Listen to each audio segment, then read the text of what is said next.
नाज़रीन, खानपुर महर में यूरिया भाण जी हथरादू खोट खिलाफ आबादगारनि एहतजाज कंदे नोटिस वठण जी घुर करे छॾी। रिपोर्ट कर रहियो आहे नवाब मीराणी।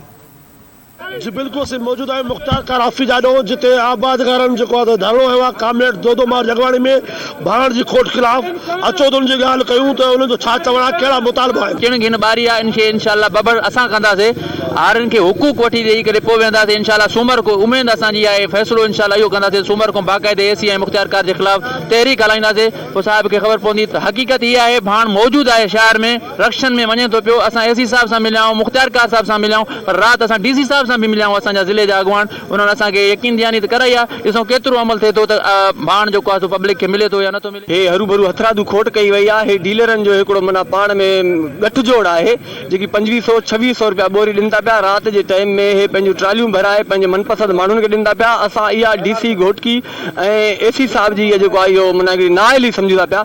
असां डीसी घोटकी को मुतालबो कयूं था त महिरबानी करे इन शइ जो नोटिस वठे। का भी खादी हथरादू खोट ना है हथरादू खोट कई वही है डीलर के पाबंद कयो तो हारन के फिक्स सही रेट से खाद दी वजे वरना हे तालके जी आवाम जडे उठी बेदार थी तो इंशाल्लाह तुझो जीवन जंजाल करे छड़ींदा। असां वट एडियूं वडियूं मेगा प्रोजेक्ट्स आहिनि वडियूं खाद जूं फैक्ट्रियूं आहिनि उन जे बावजूद भी असां खाद जी हिकड़ी बोरी लाइ परेशान आहियूं।